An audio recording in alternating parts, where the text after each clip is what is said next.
All right, hi everybody, thank you for coming. Over the next 35 years, the world population is expected to grow from 7.4 billion to 9 billion people. Nearly all of this growth is going to occur in developing countries, where an additional 3 billion people are expected to enter the middle class by the year 2030. Many of these people will move to cities seeking job opportunities, further removing them from their source of food. By the middle of the century, 70% of the world's population will live in urban areas, compared to only 54% today. This surge in population, income, and urbanization brings with it an escalation in global competition for an already limited supply of natural resources. At the same time, developed economies such as the United States and Europe are seeing a profoundly different shift in consumption patterns. Under increased pressure to ensure food safety, government agencies are pressing for greater transparency in food production and processing.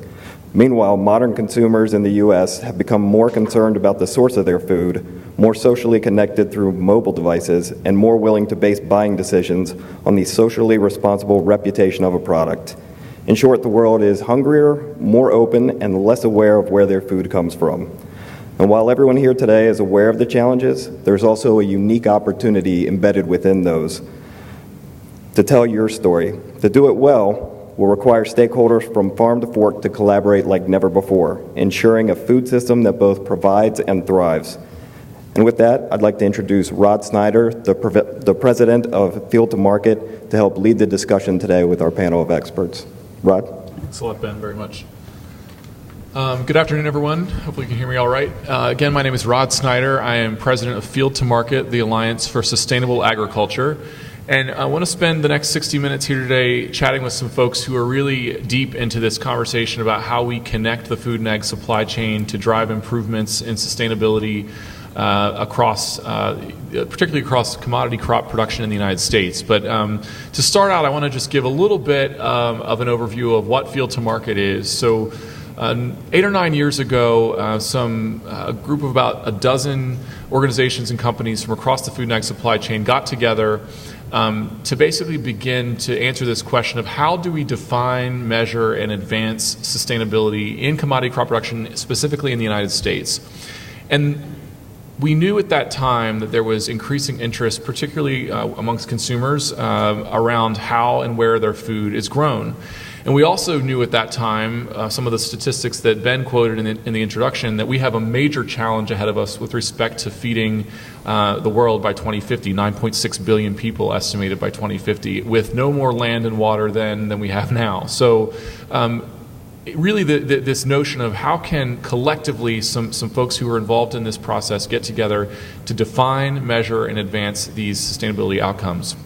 So in the beginning, we began to sort of work on metrics development, so really determining what are we actually going to be measuring. So the group began to develop some consensus around issues like soil erosion, of course, and energy use, and irrigated water use, and greenhouse gas emissions, and water quality, and some of those kinds of issues that it was important for the supply chain to get their head wrapped around. And what was a little bit different about the Field to Market approach is that the consortium was looking at outcomes at the farm level and not necessarily at prescribing practices. There's probably at times a more simplistic way to start engaging with growers around sustainability, and that's often to just ask a series of questions: do you do this or do you do that, and have a thou shalt not list and a you must list. But the problem is, when you think about all the unique growing climates and soil types and all the different conditions that growers are dealing with in a country as big as the United States, not every practice or technology is always right in every situation. And so what we attempted to do within Field to Market was really take an outcomes-based approach. How do we take the science that we know and have in hand and apply it at a field scale so that growers can understand their impacts and then make better decisions moving forward? And so that was the type of body of technical work that we really needed to put together at the beginning. And then we built what we referred to as a field print calculator, which is an online, free, it's a web-based tool that allowed us to actually work with growers at a field scale, one-on-one with farmers, to begin assessing their own footprint, and really just as an educational process to learn a little bit about their outcomes, and then also benchmark against their neighbors or other state averages and things. So if a grower is perhaps using a lot more water to produce a bushel of corn, there could be cost savings involved there if you make those improvements. Obviously, water savings. What are the corollary benefits associated with improvements that you can make at a field level, both from a productivity, profitability, and sustainability perspective? And so that tool was built. And then the last piece of the equation that we began working on is how do we actually begin really setting up these partnerships across the supply chain involving food companies, other agribusiness entities, conservation organizations, and growers, all working together to establish programs all across the country and really scale that activity in a way that we can begin to make large-scale improvements across the landscape, and also be able to tell a really unique story that is backed by science, backed by data, about what U.S. farmers are doing to improve their footprint, and really begin to communicate in a more meaningful way with consumers that really want to know this information. So that's really the history of Field to Market, how we got to where we are today. Back in the beginning, in 2007, we started with just about a dozen organizations. We are nearly to 100 organizations today that really span the breadth of the food and ag supply chain in the United States. And so amongst those 97 members, we have 3 of them here today that each have their own unique story and perspective based on where they are in the supply chain. So I'm going to introduce each of them, and then they're going to tell a little bit more about their organization or their company's commitment around sustainability and what specific actions they're taking to really tackle these very complex challenges. So with us today, we have John Wiebold, who is the Vice President of General Mills. He is the VP of Global Sourcing, Sustainability, and Grains within General Mills, and so he's going to talk a little about his company. Then we'll have Tim Venverloh, who is the Global Sustainability Director for ADM. Tim just stepped off a plane from, I think, Asia and Europe this week, so he's a little tired, but he's going to talk about the work that he's doing also from a global perspective as well. And then Keith Alverson, who's on the board of the National Corn Growers Association and is a grower from South Dakota, will be talking about his involvement in Field to Market from the grower perspective. So 3 obviously unique points along the supply chain: General Mills, ADM, and the corn growers. And I think that will really help to paint a complete picture of what's happening in the sustainability space in the United States. So let's start off actually with Tim. I'm going to ask Tim the first question. So Tim, just tell us a little bit about ADM's overall global sustainability strategy, some of the trends that you're seeing. As I just mentioned, you just returned from overseas. What sort of leadership is ADM taking at a global level and in the United States? And tell us some of your perspectives on that. Okay, so, and I'll save the commercial for the website. You all can go Google ADM and find out. We're 33,000 employees, and we have a global reach, and we're about 85 or 90 billion dollars. But the 2 key projects that are going on within ADM globally right now really fall into 2 buckets: environmental and social. On the environmental side, the markets and investors and NGOs really want to see a positive impact from agriculture regarding deforestation. They want principles and practices within our procurement activities that favor a low risk towards deforestation. On the social side, they're interested in human rights, right? We want to source from geographies, and we want to source crops that are relatively free, if at all possible, from human rights abuses. So child labor, slave labor, that kind of thing, human trafficking. A lot of the kinds of things, deforestation, and the social things, child labor, that the U.S. does not, generally speaking, have to deal with. Though at times we do have our warts as well that we have to look at. That's the kind of the worldwide perspective. In the U.S., we are fortunate to have a stable government. We have government agencies that protect the environment, that address labor, that address safety issues. But we do have some environmental concerns. They mostly fall under nutrient runoff, that kind of thing. And so I hope that helps, Rod, kind of a worldwide perspective and then just kind of a U.S. looking. Yeah, that's great, Tim. Thank you. So next up, John Wiebold with General Mills. General Mills has made a lot of very public commitments around sustainability with respect to sourcing as well as targets around greenhouse gases. Tell us a little bit about your company's culture, how you began to prioritize those issues. We were with some of your folks in Paris at the Climate Summit in December. Mm-hmm. You all have been very active in this space. How did you come to this place where this became a priority within General Mills, and tell us what some of those things look like? Sure, I'd be happy to. General Mills as a company started this year 150 years ago on the banks of the Mississippi River in Minneapolis buying spring wheat and making flour, and we're still in that business. In that segment of the business, you connect with consumers really at some of the most basic levels that you can, and why this is important for us is really twofold. I think the first reason is our customers and our consumers are clearly telling us that it's important for companies to be concerned about the environment and to use their scale and their buying practices to ensure that positive things are happening in the environment. And we've got lots of data on those types of statements. And the other reason that we care about it's a big part of our DNA is it's the right thing to do as we think about wanting to be a company that's in business 150 years from now. And so as we step back and look at consumers and the choices that they're making, our customers and what our customers are telling us, and frankly other external stakeholders that were out there, NGOs in some parts of the world, we realized that we have an opportunity to make an impact. And we decided to do 3 years ago something pretty audacious for us, and that was to make a statement that by the year 2020 we're going to sustainably source 100% of our 10 priority raw materials, which is about 50% of our dollar spend for our raw materials across our company by the year 2020. And so we're still trying to crack the nut on how that happens, but we know a good portion of those 10 raw materials are row crops: wheat, sugar beets, corn, oats, and dairy is also in there. Dairy is a big, important raw material for our business. And we know that continuous improvement and working upstream with producers is a big part of helping us get there. Field to market helps us move forward on the continuous improvement work. And the second commitment that we've made, and made very recently within the last 6 months, is that by the year 2025, we're going to reduce our greenhouse gas emissions by 28%. And we're going to do that from our 2010 base level. So essentially what that means is the growth in our business as we go forward needs to be carbon free, and we need to figure out how to reduce our contribution of greenhouse gases in the environment by 28%, and that means we need to work all facets of our value chain as we go forward. So we see our consumers making choices every day with their pocketbook to buy products that are more sustainable, products they believe are more local, products that they believe because they're largely disconnected from the food chain to be safer or better for them.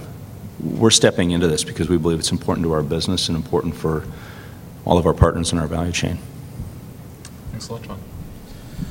So next up is Keith Alverson, as I mentioned, on the NCGA board. So Keith, tell us a little bit about NCGA's involvement as a commodity organization in the sustainability conversation. I know it's not uncommon when the sustainability topic comes up that there can be a lot of anxiety that this is just about the supply chain sort of forcing requirements back onto farmers. Big companies telling a farmer how to farm and maybe disconnected from the reality of what's happening, at a farm scale.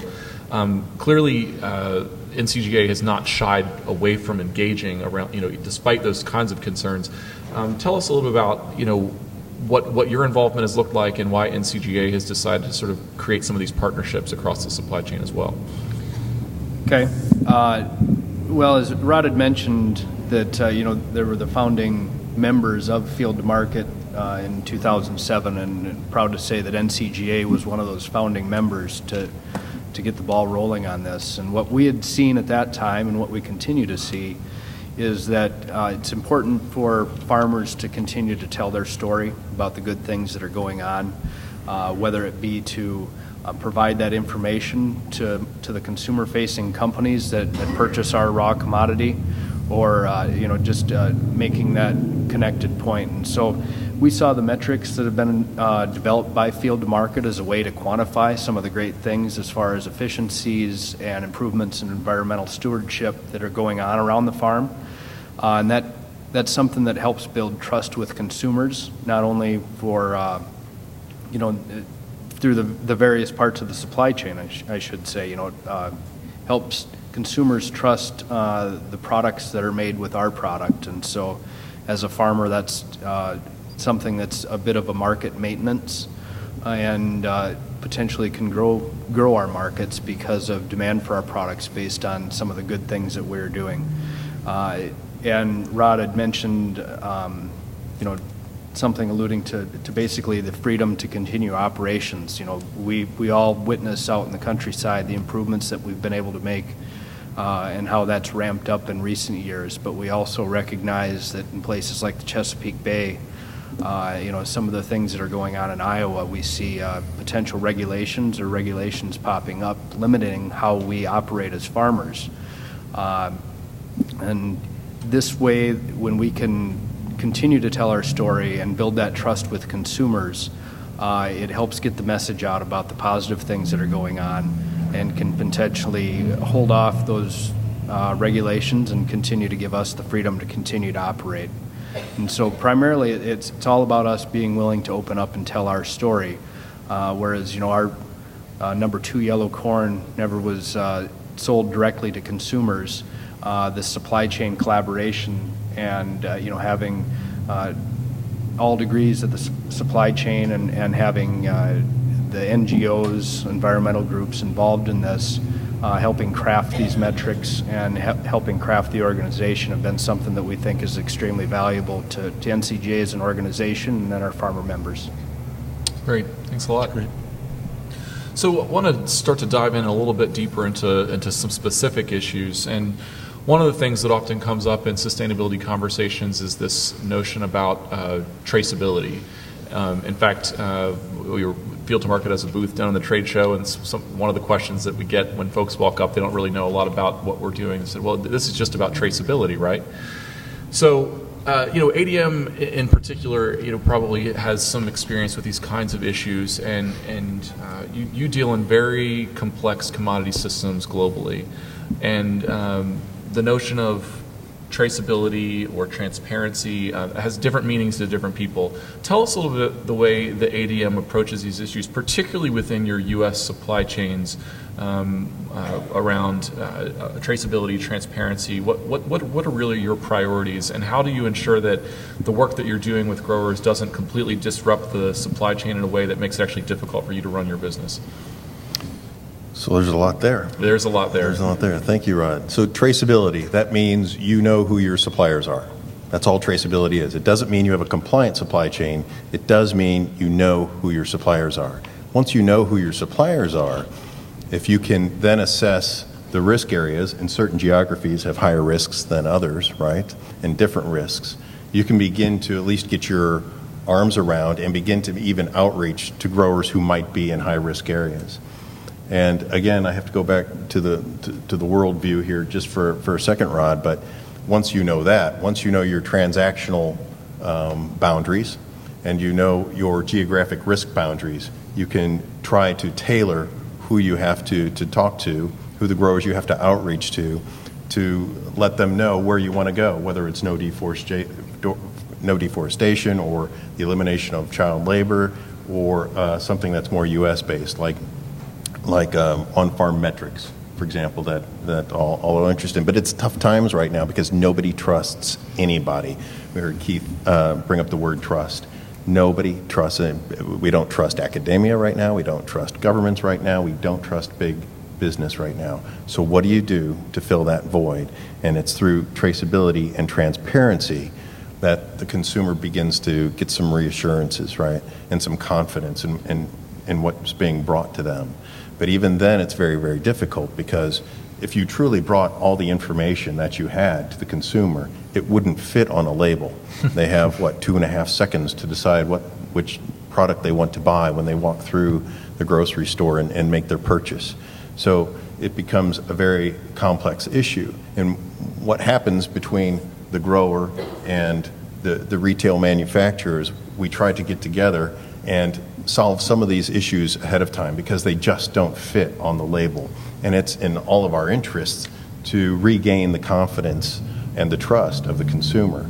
So how does that work in the supply chain? Well, if most of the very formal and strict certification systems like RSPO, which is the Round Table for Responsible or Sustainable Palm Oil, or ISCC, the International Standard for Carbon Certification, these certification systems have largely been rejected by the U.S. grower because they involve auditing, they involve opening up of the books. They, what Field to Market has promised, and why ADM has become so attracted to working with Field to Market and Field to Market growers is because they have promised that grower anonymity would be maintained, grower data would be secure. All right, so these are all very, very important to the grower, and it enhances the trust with the grower and starts to bring them into the program. Why is that important? The metrics are collected and then can be forwarded on to the retail manufacturers. Everybody has that story to tell, and eventually you even get organizations such as USEC, which is the United States Export Council, Soybean Export Council, in on the mix, helping to try and create that path into other exports. So as we try and fill this void of trust and confidence, everybody's trying to work together and hold our hands to make sure, one, we can regain the confidence of the consumer, but also even consumers abroad into other export markets. That's great. It's a very thorough answer. I'm going to come back a little bit later and talk a little bit about what an engagement might actually look like, specifically like a case study, because you all got a lot of these kinds of things happening, so we'll talk about it in a moment. But John, General Mills on this stage is clearly closest to the consumer. You have brands that folks actually recognize that go into the store and buy. That means you've probably done a lot of consumer research, and you alluded to some of this in your opening comments. Tell us a little bit more about, specifically about what you've been learning around expectations, around purchasing decisions, and one of your former colleagues always said that your company's trying to skate to where the puck is going, which I think was an interesting reference, anticipating sort of where the consumer is heading on these issues. Tell us a little bit more about some of that research that you've done and what you've learned. So from our standpoint, we do a lot of consumer research as we engage with different generational groups that are out there. We do our research almost product by product, brand group by brand group. And we know a couple of things pretty clearly from our recent work that we've done. Regardless of the generational group that you're in, whether you're a millennial, an X, or a boomer, consumers believe that, number one, how they spend their money has a direct impact on what happens with the manufacturer and the suppliers of those products. And so we see consumers that are very clearly saying they want to spend their money on products that they believe are more sustainable. That's the first thing. And the second thing is, and I think this is where it's important for us up here, Tim and I up here, is that consumers believe that companies are more accountable for ensuring that environmental good happens than government or than NGOs that are out there. So more accountable to make positive change happen, and we feel good about that. We have great scale, and big can be a motivator and a driver for good, and that's why we're engaged with Field to Market. So that's a bit about the data. As Tim talked about traceability is one piece. You can have traceability, but if you're not transparent, and this is the hurdle, I think, for food and ag to get over, is the transparency about the practice that's going on today to grow food better than anywhere in the world. And we do that in the United States. You folks do that in the United States. It's safer, it's cheaper, it's more abundant than anywhere else. Consumers largely haven't had to worry about food in a long time. And so because of that, they're coming back to it in the age of digitalization, information immediate at your fingertips. They're asking lots of questions. And there's a perception that local is better, that small is better, that organic is better, because they believe organic stands for something. And they may not be sure what, but they know it's not what the big brand stands for, and therefore it must be better also. A lot of that comes back to trust, and so that's why we're engaged in the space. Consumers want to be part of the value chain. They want to know their money is going to make a positive impact somewhere, and we're seeing it more and more every day. That's good. So Keith, one of the major strategies that NCGA in particular has been employing is the Soil Health Partnership.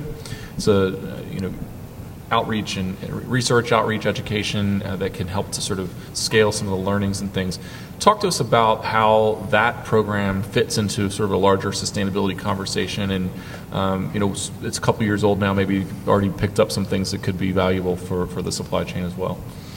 Yeah, so with the Soil Health Partnership was something that NCGA had initiated in efforts with Monsanto and the Nature Conservancy with some advice and advisory role from Environmental Defense Fund to take a look at, how grower outreach happens and some of the positive benefits to this supply chain collaboration and, really sustainability and sustainable practices. And so what we had started off with was about 20 farms in the initial year, and it's grown to 40 in this past year across the Midwest, primarily in Illinois and Iowa and Ohio, but now expanding to take a look at farm scale sustainability practices focused, initially around things like cover crops, reductions in tillage, or any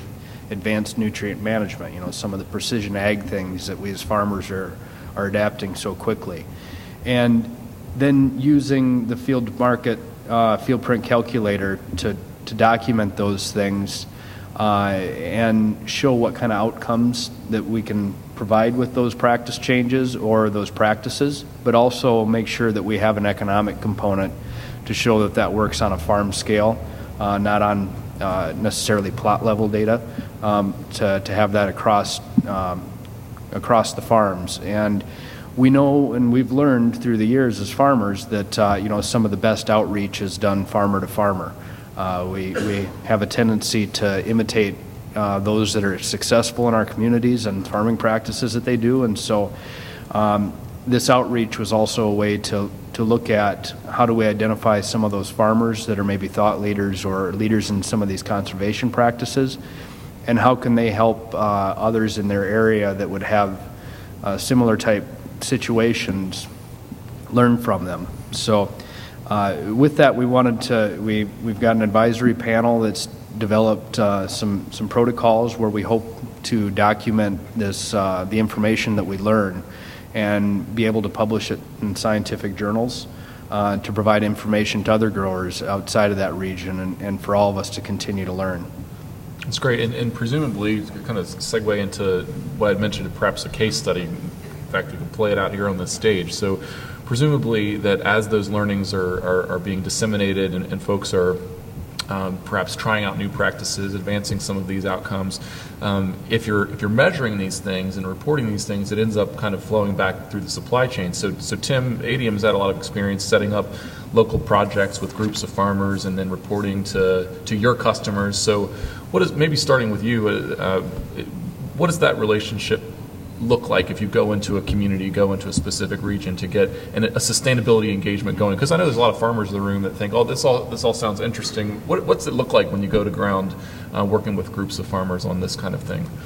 So some things are very similar, others can be quite different. There are even little microcultures even within the U.S., within the farming community. But in general, when we're trying to start a field-to-market project, with a group of growers and a retail manufacturer like General Mills, we will outreach to growers in the area. And how do we do that? Well, we have origination departments, right, who've been dealing with growers for years and years. In many cases, the teams within the origination departments have been a part or have at least known about these growers for a couple of generations. There have been sourcing contracts and sourcing arrangements that have been there for that long. And so we kind of know who to go to, who might be interested in either learning something new or pioneering or just experimenting, right? Trying something different to see what may be ahead down the road. And so we'll outreach those groups, kind of tell them what General Mills or another retail manufacturer is looking for, is interested in, and introduce them to Field to Market. And we organize some sort of a meeting, a short meeting, usually including food. That always helps. Note to self, have food available. And we give a presentation on what this could be about, how it could get started, and how long it could endure, years and years. And we also usually have General Mills with us, right? So that, and this is the new part, what's really interesting is how the growers change even their buying practices once they know where their crop is going, right? Once they know the food product that their crop is going into, you see a market change even in the retail stores right there. People just used to give beans or wheat or corn to ADM. That's not going to be the case in the future. They're going to know that their beans or the oil is going into mayonnaise or something. They're going to know the wheat is going into a General Mills product. So things are really going to change fast, and it's going to get complicated, and it's going to be tough work, but it's going to be exciting work because, as John said, we have the real opportunity to do some good things, in the world. That's great. I don't know if you want to add to that from sort of on the downstream end of that kind of an engagement. You have many of those going as well. So at the end of the day, you're not necessarily looking for or seeing every single farmer's individual data. As Tim put it, there's a lot of privacy that's built into the system to ensure that, and that's actually not what you're after anyway. You want to talk a little bit about sort of when your role in a project like that on the back end, what you're attempting to achieve in a local region like that. Sure. So I go back to our commitments to 100% sustainably source our raw materials, our top 10 raw materials, and we talk specifically about wheat or corn or one of the row crops that's out there. So we want to engage with producers to understand what's going on at the farm gate. And again, not to be punitive and not to make specific claims in specific products, but really to be able to demonstrate continuous improvement is happening. And we know that farmers are working every year to figure out how to put less input on their crop, get more yield out, make fewer passes over that land, do all the things that they need to do to be great business people and great stewards of the land. And so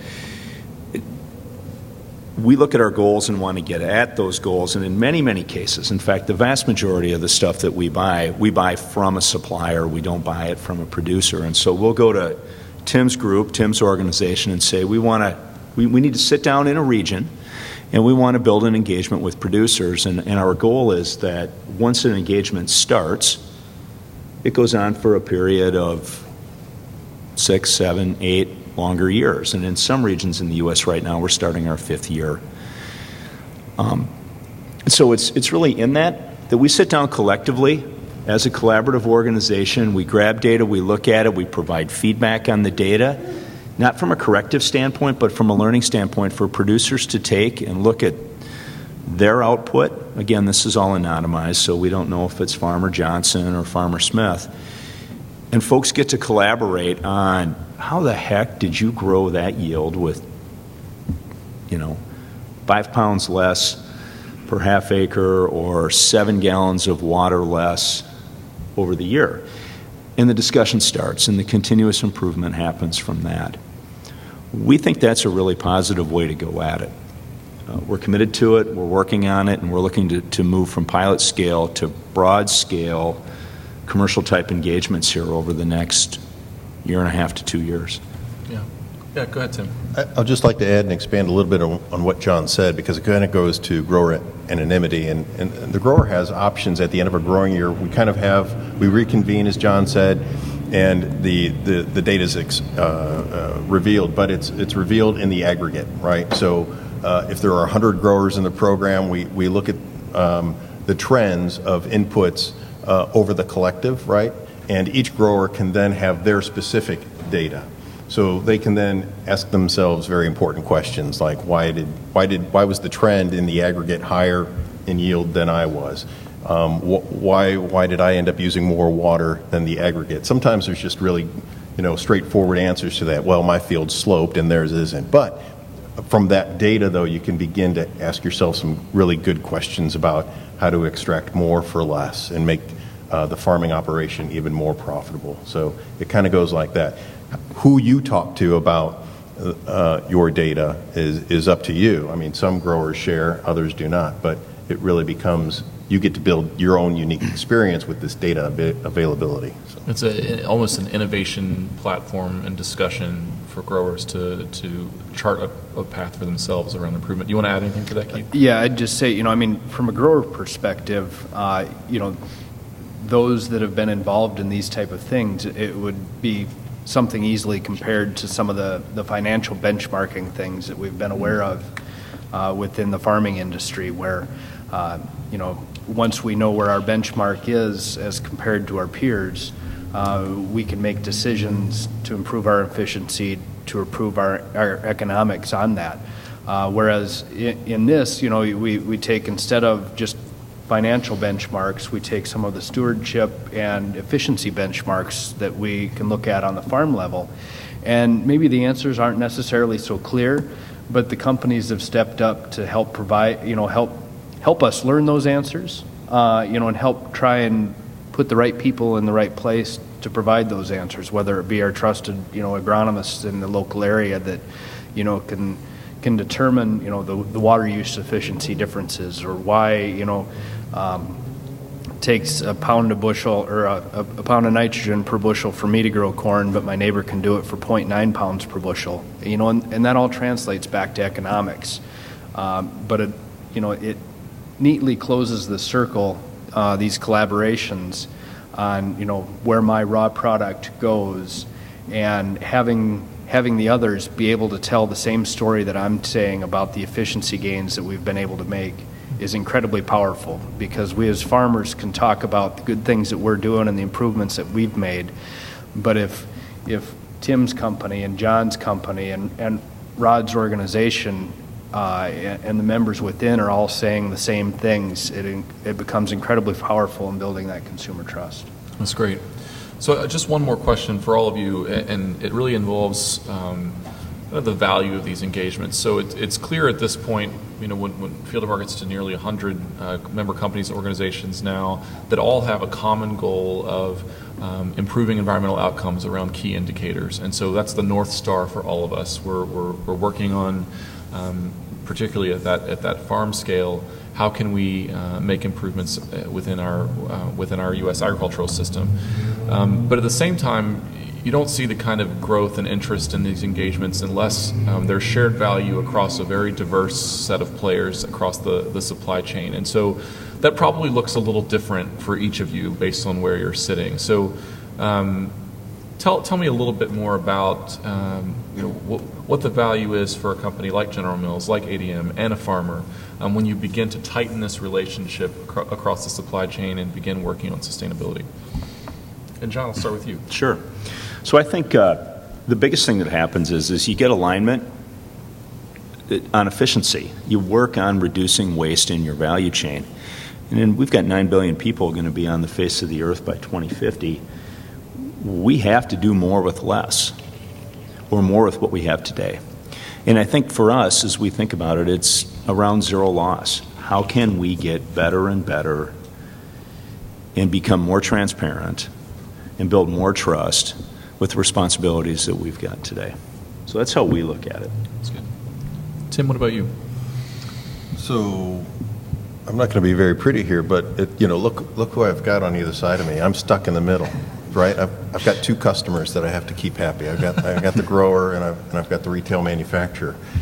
And sometimes the retail manufacturer doesn't know enough about the agriculture or growing crops, or about the supply chain at least, and yet they're very interested in sourcing low risk, sustainably grown crops. Why? For their retail audience.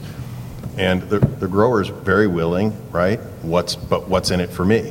What's in it for me?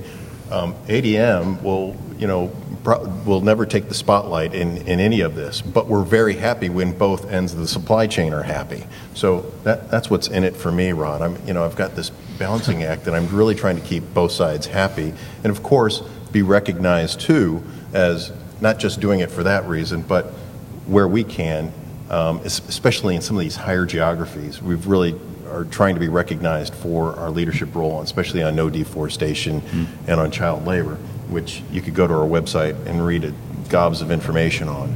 But at the end of the day, we're all trying to be successful. We're all trying to make money. That happens for me when both sides are happy. So Keith, perhaps the grower's view on this. Yeah, I may have alluded to some of it in my previous response, is that, I think having all of us on the same page and spreading the same message about the efficiencies that we see going on the farm and the improvements, the continuous improvements that are taking place is something that's extremely beneficial to growers as far as, the continuation to build trust with our ultimate consumers, and having others be able to spread that message is something that's incredibly powerful. So rather than us putting out information about the improvements that we've seen on a farm level, maybe they're picking up a cereal box and they're able to read about, how I've been able to improve my water use efficiency by 20% in the last 10 years. Things like that go a long ways to helping us as farmers retain our independence as individual operators and folks that want to continue improving our own land for future generations. And so we're really all in it together. This helps close the circle, as within the idea behind shared value is that we all share in this, because what ends up being good for me as a farmer and us as a farming industry is also good for the others here at the table and all those that are providing food for the U.S. and the world. That's great. Good answers. So we are to the point in the program we want to just actually open it up a bit for questions from the audience, from all of you. Anything that you've heard that you want to react to, any questions you have for the group, and we wanted to make sure we left. And so Ben in the back actually has a mic so that we can all hear. There's one right there in front of you, Ben. To the gentleman from ADM, do you ever see the day where your company will pay a grower a premium per bushel for having a field-to-market certificate on his wall? Sure. Hold on a minute. John, do you ever see the day when retail manufacturing? In strict certification systems around the world, there are premiums paid. That's not, it looks like, the model that's going on here in the U.S. We're kind of doing the field-to-market thing. No audits, right? Less transparent or more data security or data anonymity as well as farmer anonymity. That could happen, but it's still being sorted out. There may be other benefits like access to export markets that become enticing or other ways. But for sure, we've heard this question over and over again, and it needs to be worked out. I agree with the anonymity part of it, but could you also highlight those that are doing a good job of being sustainable, especially in the GE, the General Mills end of it? Could you put something on your information about your, products, highlighting some of these farmers and this is what they're doing, and it'd be helpful on both ends. Yeah. So that's a great point. We've had a lot of discussion both internally at General Mills and then, within field to market and in different organizations that we're engaged with, that it's beneficial for all of us to change the narrative that's going on in food right now. So lifting up the work that's going on at the farm gate in production agriculture is important. Figuring out transparency in the midst of a really complex marketing strategy is something that we're working on as an organization. We do think transparency is a critical enabler to trust, and part of being transparent is talking about who grew your raw material and where it came from. So I wouldn't say that we're ready to go there today, but it's clearly part of the thinking And really, I think part of the discussion that's going on with CPGs right now. And Field to Market is also looking at this as well from a broader view rather than just a single company, but could we highlight from an industry perspective growers that have been real leaders in this space? And we're in 2016 for the first time actually going to be starting to bring about some grower recognition programs, monthly spotlights, and some ideas around this. It accomplishes two things. One is it tells a positive story that I think does help connect consumers to their farmers, but also it provides examples to other growers to think about the kinds of practices and management that are driving positive change within their peers. And so I think the more that we can lift those stories up, it may accomplish both goals at the same time. I think it's a really good point. You know, and I would add from a grower perspective, some of the transparency falls on our shoulders as well. Throughout history, you know, we've sold a commodity product, sold in bulk, not knowing where that product may end up or where it ultimately goes. And so we've had that, you know, we haven't had that transparency on where that goes unless we had a farmer-owned dairy or something like that we knew where our supply chain went. So as uncomfortable as it is for us as farmers, we need to be willing to open up and talk about some of those things and being willing to help out in this process, to help help the others help us continue the way we've been able to improve around the farm. Other questions? Comments? This one.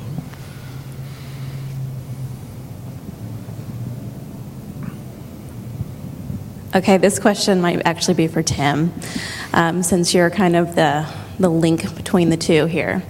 Being in a grain handling and oilseed processing industry here, how are you actually going to be able to achieve traceability after the point of drop-off? Is it going to be storage organization?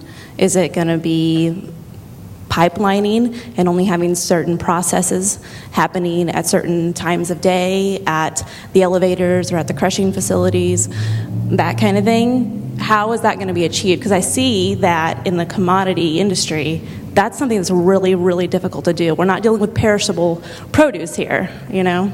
Yeah. So I just kind of wonder, you know, how do you handle that situation? This keeps me up at night. And be cost effective too. Yeah. For everyone, because I know that's going to add a lot of dollars. You know, I'll try and hit two birds with one stone. We're in the middle of a multi-million-dollar project to reverse engineer on our palm supply chain and our soybean supply chain. Okay, there is no mechanism for a return on investment, so I'm not going to get a premium for this. I'm back to the gentleman's question. I am hoping that investors and NGOs and retail manufacturers want to purchase from a supplier processor who's willing to do that kind of thing. And I'm hoping the consumers are willing to encourage these folks because there is no other formal mechanism for me to gain a return. But so how is it working? That where am I spending the money to reverse engineer this? So on the palm oil supply chain, every transaction is a row of data, right? So usually that gets rolled up as the product is commingled or turned into an oil, and even the oil is commingled, right? But you can go back down through the supply chain in the reverse order with that exact same data, and certainly find out who your direct suppliers are.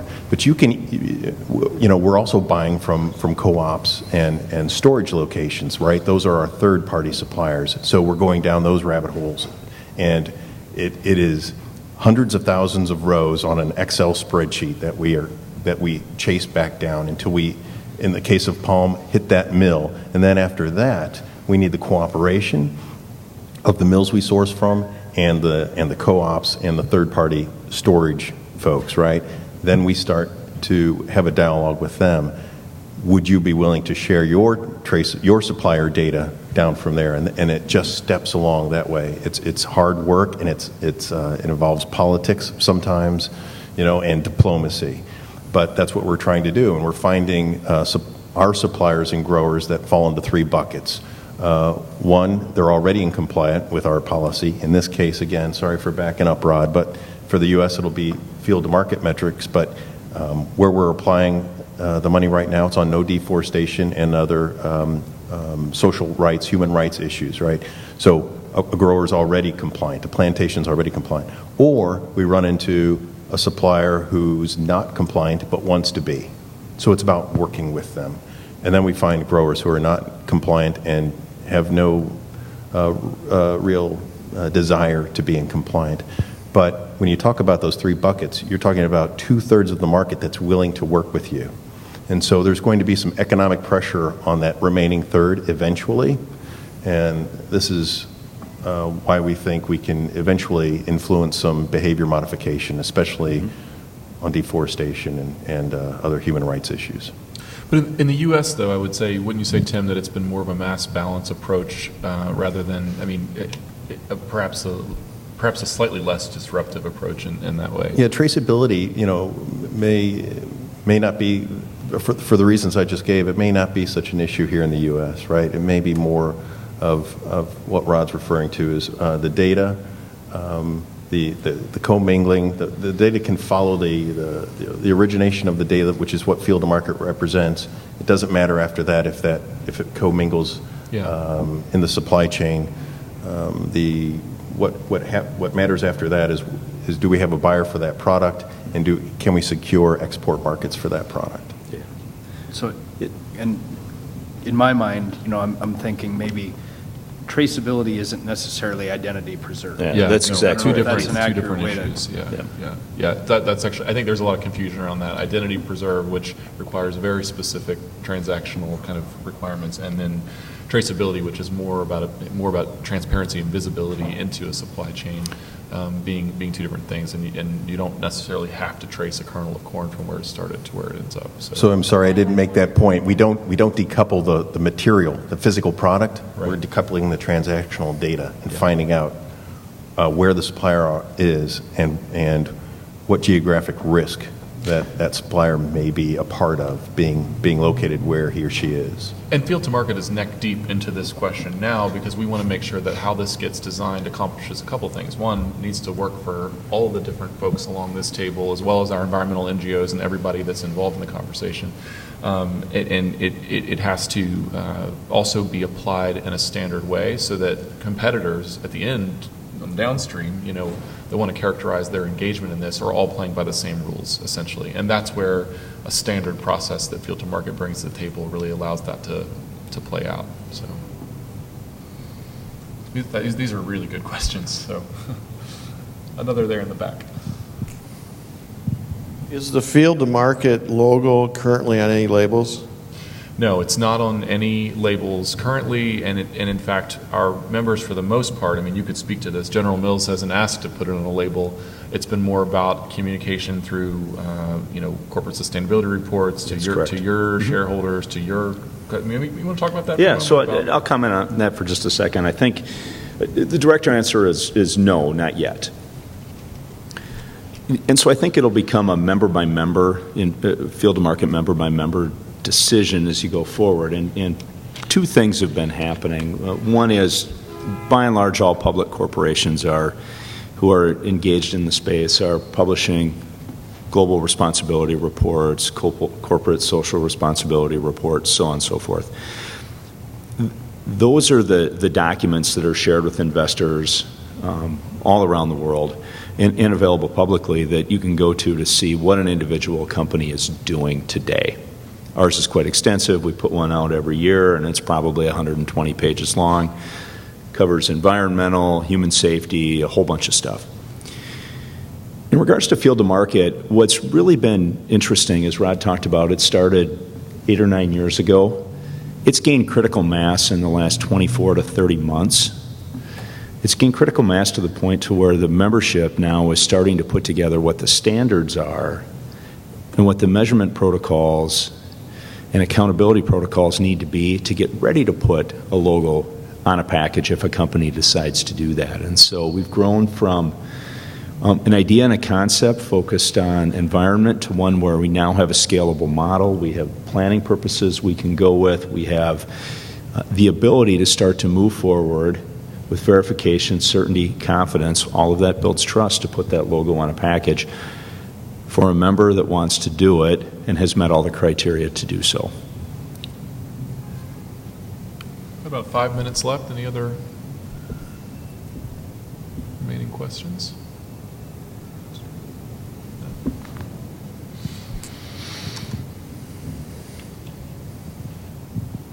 Just wondering how far along GM is on reaching its goals of 100% for the top 10 raw materials. Okay.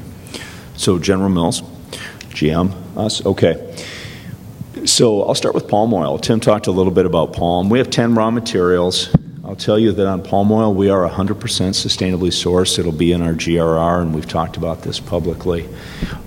The things that Tim alluded to are happening in our supply chain. The industry itself, through Roundtable for Sustainable Palm, and a whole lot of work, really is understanding where its raw materials come from. We're ensuring that we don't have child labor and deforestation going on. So there we've reached the hurdle. Our packaging supply chain is in a good spot. It's in a really good spot. Now, fortunately, we use a lot of recycled packaging, and we've got very good industry associations and initiatives going on. We've had very good engagements in row crops, and again, we use field to market from a row crop standpoint. Very good engagements at pilot scale. Our challenge is to commercialize and grow, so to go from an engagement in Idaho with 20 producers into southern Kansas with 120 producers. That's our next challenge, that's our next target, is to start to go after really big commercial scale field to market engagements to help us move along the progress of our sustainability work. So we have a number of different methods that we use to move our sustainability forward depending on the category. In row crops, we've built the base that we need, and we're just now at the beginning of starting to scale this in a bigger way. Great. Well, certainly appreciate all of your time this afternoon. I'm going to point out a couple of folks in case you have questions of your party. We've got Betsy Hickman over here, Catherine Campbell, and Allison Thompson. All are in field to market polos. We've got questions. And we also have a sign-up sheet on the back tables. We're going to be doing some webinars around the field print calculator process, just learning more about field to market if you're interested. If you want to get involved in the program in some way or connect with a food company, please just sign up on the back table and take a brochure as well. Other than that, thank you all so much for your time, and enjoy the rest of your time at Commodity Classic. Thank you.